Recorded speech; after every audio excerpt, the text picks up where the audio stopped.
ಬೇಡ. ರಾಯರ ಮುಂದೆ ನಿಂತು ನಾವೇನ್ ಕೇಳ್ಕೊಳ್ಬೇಕು? ಅಪ್ಪಣ್ಣಾಚಾರ್ಯ ನಮ್ಗೆ ಹೇಳ್ಕೊಡ್ತಾರೆ.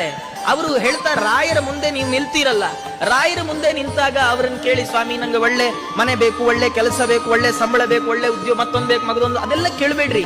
ಸ್ವಾಮಿ ನಿಮ್ಮ ನೋಟ ನನಗೆ ಬೇಕು, ನಿಮ್ಮ ಕಣ್ಣೋಟ ನನ್ನ ಮೇಲ್ ಬೀಳ್ಬೇಕಷ್ಟೇ ಸಾಕು. ಯಾಕಂದ್ರೆ ಇದು ಯಾವಾಗ್ಲೂ ಸಿಗೋಲ್ಲ. ನಾವು ರಾಯರನ್ನು ಯಾವಾಗ ಬೇಕಾದ್ರೆ ನೋಡ್ಬೋದು, ಆದ್ರೆ ರಾಯರು ನಮ್ಮನ್ನು ಯಾವಾಗ್ಲೂ ನೋಡಲ್ಲ. ಯಾಕೆಂದ್ರೆ ಅವರು ದೇವರನ್ನು ನೋಡ್ತಾರೆ. ಅಂತರ್ಮುಖಿಗಳಾಗಿ ಕಣ್ಣು ಮುಚ್ಚಿ ಒಳ ಮನಸ್ಸಿನಿಂದ ಭಗವಂತನನ್ನು ನೋಡ್ತಾ ಇರ್ತಾರೆ ರಾಯರು. ರಾಯರ ದೃಷ್ಟಿ ನಮ್ಮ ಮೇಲೆ ಯಾವಾಗ್ಲೂ ಬೀಳೋಲ್ಲ. ಆದರೆ ಒಮ್ಮೆ ಬಿದ್ರೆ ಏನಾಗತ್ತೆ ಗೊತ್ತಾ? ಒಮ್ಮೆ ಬಿದ್ರು ಅಗಾದ್ರಿಗಳು, ನಾವು ಮಾಡಿಟ್ಟ ಬೆಟ್ಟದಷ್ಟು ದೊಡ್ಡ ಪಾಪಗಳೇನಿದ್ದಾವೆ ಅದೆಲ್ಲ ಸುಟ್ಟು ಭಸ್ಮ ಆಗುತ್ತೆ. ಆದ್ರೆ ರಾಯರ ಕಣ್ಣೋಟ ಅನ್ನುವ ವಜ್ರಾಯುಧ ಪಾಪ ಅನ್ನುವ ಬೆಟ್ಟವನ್ನೇ ಸೀಳಿ ಬಿಡುತ್ತೆ. ಬರೀ ರೆಕ್ಕೆ ಕಡಿಯಲ್ಲ, ಬೆಟ್ಟನೇ ಕಡಿದು ಹಾಕತ್ತೆ.